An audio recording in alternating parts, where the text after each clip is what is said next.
प्राचीन काल में एक बुढ़िया रहती थी। वह नियमित रूप से रविवार का व्रत करती थी।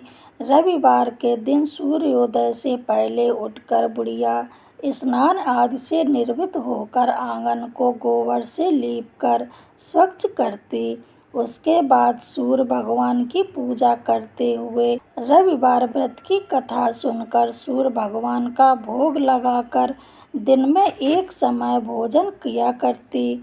सूर्य भगवान की अनुकंपा से बुढ़िया को किसी प्रकार की चिंता एवं कष्ट नहीं था।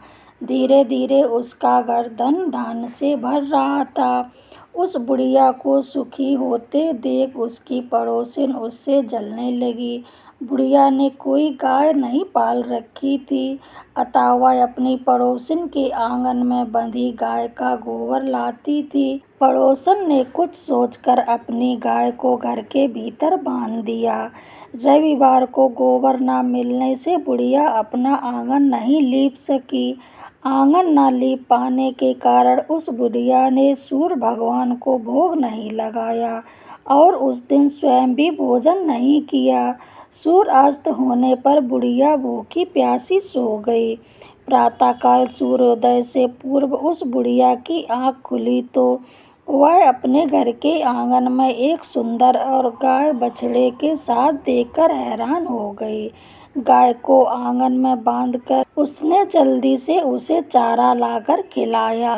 पड़ोसन ने उस बुढ़िया के आंगन में बंधी सुंदर गाय और बछड़े को देखा तो वह उससे और अधिक जलने लगी। तभी गाय ने सोने का गोबर किया।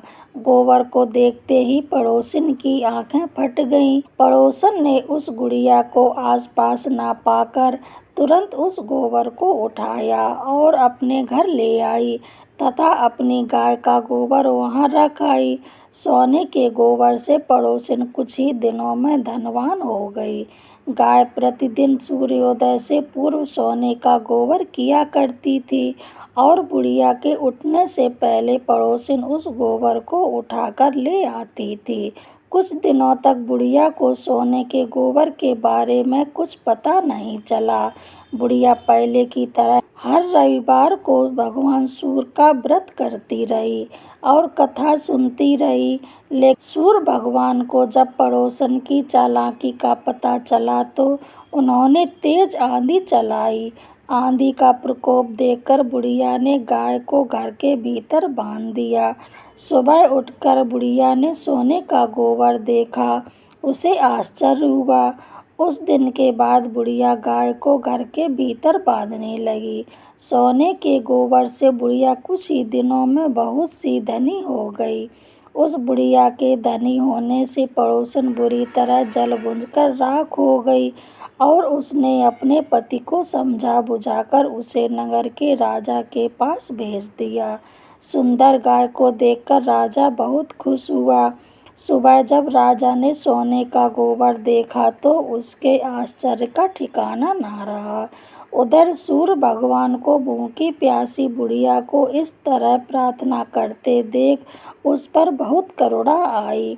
उसी रात सूर्य भगवान ने राजा को स्वप्न में कहा, राजन, बुढ़िया की गाय व बछड़ा तुरंत लौटा दो, नहीं तो तुम पर विपत्तियों का पहाड़ टूटेगा, तुम्हारा महल नष्ट हो जाएगा। सूर्य भगवान के स्वप्न से बुरी तरह भयभीत राजा ने प्रातःकाल उठते ही गाय और बछड़ा को बुढ़िया को लौटा दिया। राजा ने बहुत सा धन देकर बुढ़िया से अपनी गलती के लिए क्षमा मांगी। राजा ने पड़ोसन और उसके पति को उसकी इस दुष्टता के लिए दंड दिया। फिर राजा ने पूरे राज्य में घोषणा कराई कि सभी स्त्री पुरुष रविवार का व्रत किया करें।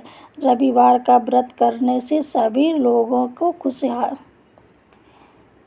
रविवार का व्रत करने से सभी लोगों के घर में धन धान्य से भर गए। राजतय के चारों ओर खुशहाली छा गई। स्त्री पुरुष सुखी जीवन यापन करने लगे। तभी सभी लोगों के शारीरिक कष्ट भी दूर हो गए। बोलिए सूर्य भगवान की जय। रविवार व्रत पूजन विधि। इस व्रत को करने से पहले ये संकल्प लेना जरूरी है कि कितने रविवार ये व्रत किया जाएगा। इसे कम से कम 12 व्रत अवश्य रखना चाहिए। हालांकि यदि संभव हो तो पूरे साल रखना चाहिए। भगवान सूर्य का आशीर्वाद पाने के लिए रविवार का व्रत किसी भी महीने के शुक्ल पक्ष से प्रारंभ करना चाहिए। रविवार को सूर्योदय से पूर्व बिस्तर से उठकर शौच व स्नान आदि से निवृत्त होकर स्वच्छ लाल रंग के वस्त्र पहने। तत्पश्चात घर के ही किसी पवित्र स्थान पर भगवान सूर्य की मूर्ति या चित्र स्थापित करें। इसके बाद विधि विधान से कंद पुष्प आदि से भगवान सूर्य देव का पूजन करें। पूजन के बाद व्रत कथा सुने। व्रत कथा सुनने के बाद आरती करें। तत्पश्चात सूर्य भगवान का स्मरण करते हुए सूर्य को जल दें और सूर्य अस्त होने से पहले एक बार सात्विक भोजन ग्रहण करें। व्रत कथा सुनने के बाद आरती करें। तत्पश्चात सूर्य भगवान का स्मरण करते हुए सूर्य को जल दें और सूर्य अस्त होने से पहले एक बार सात्विक भोजन व फलाहार कर लें।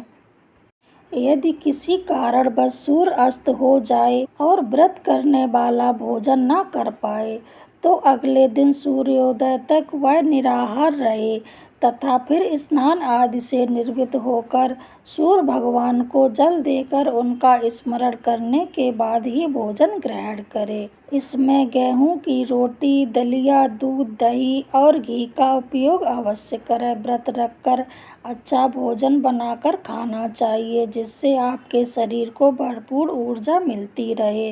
व्रत के दिन भोजन में नमक का प्रयोग नहीं करना चाहिए और सूर्य अस्त के बाद तो नमक भूलकर भी ना खाएं। इस दिन चावल में दूध और गुड़ मिलाकर खाने से सूर्य के बुरे प्रभाव आप पर नहीं पड़ते। तेल युक्त भोजन से भी बचना चाहिए। आपको ये कथा कैसी लगी कमेंट बॉक्स में ज़रूर बताएं और मेरे चैनल को लाइक, शेयर, कमेंट, सब्सक्राइब ज़रूर कर लें। पूरा वीडियो सुनने के लिए धन्यवाद।